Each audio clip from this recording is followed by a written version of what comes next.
Hey there. Since you're watching this video, I'm sure you've saved and planned for retirement for years, and retirement may feel really close, which is amazing, and congratulations. But are you really ready? And how can you be more confident? After all, leaving the workforce is a huge life milestone, and I'm sure you're nervous about it like I was.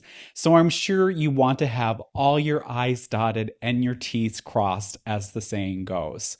So today I'm walking you through a countdown to retirement, an essential game plan that makes sure you're not missing something big. Because of course, the reason you're so diligently planning is to make sure you don't have any financial surprises later on once you do retire. We're going to cover everything from savings targets to smart withdrawal strategies, Social Security timing, healthcare before Medicare, and the biggest risks most people don't think about. Plus, I'm excited to tell you that hot off the press, I've created a free checklist guide to help you actually take action on all of this. It's called the 12 Must-Do Steps to Retire Sooner and Smarter. You can download it after watching this video using the link in the description. I'll be highlighting tips from the guide throughout this video. And after watching this video, downloading and using the free checklist guide to validate you've done all the essential planning too, if you've done all the checklist steps completely, it should really help you achieve the confidence you need to take the retirement leap. And be sure to stick around because I'll reveal a Social Security decision trap that sounds smart, but could cost you thousands if you're not careful. You'll definitely want to hear that part. Before we dive into the dollars, you need to define your vision and set a target retirement age. First up, what is your vision of retirement?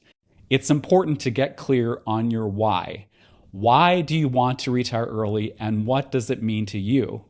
What will your day-to-day life in retirement look like? These are fundamental questions that you must know, as having a clear vision drives the decision you will make pertaining to your retirement, such as your target age, what kind of budget you'll need in retirement, and therefore how much of a nest egg you'll need. Or even if early retirement is the right fit for you. Because early retirement, of course, sounds like the ideal, but if you haven't clearly defined what you're retiring to rather than what you're retiring from, and you haven't defined for yourself your purpose and what retirement is going to look like for you, you're missing a very crucial step that you must have figured out to be happy in early retirement, and so you can make sure it's the right thing for you. After all, retiring early isn't always for everyone, and it's certainly not going to be for you if you don't have a vision of what it looks like, so that you're not bored but fulfilled and you're not missing the work life you left. Next, pick a target age to retire. Some common ones are 55, 59 and a half, or 62 because at 55 you can access your 401k penalty-free under the rule of 55. This rule allows you to withdraw from your current employer's 401k without the 10% early withdrawal penalty if you leave your job to retire in or after you turn 55. And at 59 and a half, you can fund your retirement from your IRAs and 401ks without penalty. And 62 is another popular milestone as it's the earliest age to claim Social Security, though we'll talk about that more later. Now let's start talking money. First, you need to have a solid budget for retirement, and in particular, you must plan for healthcare. Most people start their retirement budget by looking at their current expenses, and that makes perfect sense. However, a big expense that is not going to be accounted for by just looking at your current expenses is healthcare, because many of you are currently covered by an employer health plan. But when you retire before the age of 65, you'll need to fund your health insurance costs yourself. You'll likely need to consider either an ACA plan, COBRA, or private insurance, and costs can range from a few hundred to over $1,000 per month. So this is a huge expense, and you absolutely need to budget for this and think it through thoroughly. In fact, so much so, it's number 7 in the free checklist guide I mentioned you can download from the description. And in this checklist item, I've also linked 4 must-watch videos of mine that walk you through all your options and how to save thousands on premiums with strategic planning. So yes, use your current expenses to create a budget, but just don't forget about health insurance. And don't forget to budget in extra costs, especially at the beginning of your retirement when you're young and more active, often called the go-go years for your hobbies and travel. And funding for these activities may very well be more than what you budget today while you're working, because in retirement, you're going to have more time to do these things. Next up is know your number. From your retirement budget, calculate your FIRE number, that is the nest egg you'll need. Now, I'm sure you've all heard of the 4% rule, and this has been around for quite a while. However, it was designed for traditional retirees with a 30-year retirement, but if you retire early, your retirement can last 40 years or more. So for early retirees, a lower withdrawal rate, such as 3 to 3.5%, is more prudent. And there are other issues with the 4% rule that I can't get into all in this video. For example, it doesn't account for one-time expenses, doesn't include leaving money for your children, and so forth. That the checklist and the associated video link in it go into far more detail. And don't forget about other income sources you may have too, like rental income perhaps from real estate you own, as well as the guaranteed income from Social Security. These, of course, definitely put a nice dent in terms of what your portfolio number needs to be to fund your retirement. Next up is protect against risk. Too often in planning, we focus on how much we need in our nest egg, but don't realize to keep that nest egg intact, we need to plan for sequence of returns risk.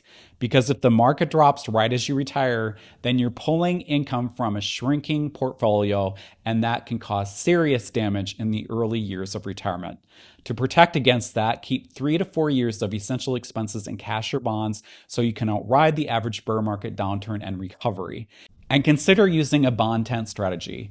Increase your bond allocation in your portfolio as you approach retirement, then reduce later. The free checklist in the description dives into this in more detail and has a link to a video on this topic where I covered sequence of returns risk in depth. Then, as part of retirement planning, there is the question of when to take Social Security. Delay it or start early. Because when you take it determines how much you're going to get, which impacts your target savings number needed for your portfolio, as your portfolio doesn't need to carry the entire weight of funding your retirement. So in terms of when to take Social Security, many point to the fact that the more you delay, the larger monthly check you'll have. And that's true.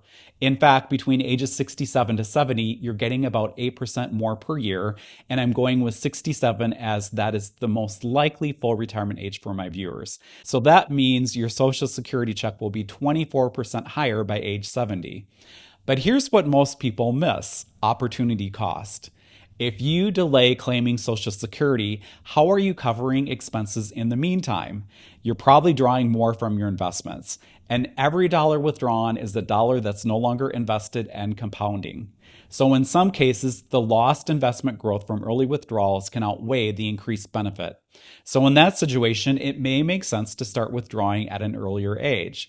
The simple fact is there's just no one-size-fits-all answer here, and it takes careful planning because when to take Social Security can also depend on your expected longevity, lifestyle, and your portfolio returns, among other things. Like with all retirement planning, it's always highly individualized because everyone's situation is different. The free checklist available in the description goes into this in more detail, as well as the video resource linked to it where I covered this topic thoroughly. Another thing you'll want to have planned for is your withdrawal strategy, and one that is tax efficient. For example, if you have a taxable brokerage account, tap that first to keep your MAGI low and preserve ACA subsidies if you're planning on using an ACA plan before Medicare kicks in, since your eligibility for subsidies and how much you'll get is based upon your MAGI. The other great thing is that a taxable brokerage account has no restrictions on when you can withdraw from them, of course, and no penalties. Also consider doing Roth conversions in your low income years and delay tapping your 401k traditional IRAs to grow tax deferred. Then it's really important to stress test your plan. Use retirement planning software like Boldin, and one which I highly recommend and use it myself, and I'll have a link to it in the description. You can run different what-if scenarios to stress test how your retirement plan performs under different market conditions, as well as other changes that might occur during your retirement, and it will run Monte Carlo simulations on those to give you your outcome of success. And it can help you figure out when to take Social Security, what will work best for you, as well as help you plan Roth conversions to help with RMDs in the future, and a lot more. I used it to plan my retirement, and it really gave me the confidence to take the leap, in particular, the what if scenarios, so that I could stress test different scenarios like what happens if we get poor market returns, or what if inflation becomes higher than expected, and so forth. And that stress testing gave me a ton of confidence as my plan was successful even in the most bearish scenarios. As a result, I felt very comfortable making the decision to retire. So now that you've watched this video, how close are you to retirement readiness? Which of these things I've highlighted in this video do you still have to do? Make sure you download your free copy of 12 must-do steps to retire sooner and smarter using the link in the description. Use it as your step-by-step checklist to walk through everything we've covered today and a few extras as well, and it has links to videos I've made that covers many of the topics in depth. And while you're checking out the description to do the download, make sure to like and subscribe and drop a comment. I'd love to know what your biggest worry is as you approach retirement and how prepared are you? And whenever you're on the go, Early Retirement Roadmap is also available on every podcast platform. And go to MikeUpland.com for all of my media, including my blog. Thanks for watching. This is Mike Upland, early retiree last year at age 55. Take care and make the most of today.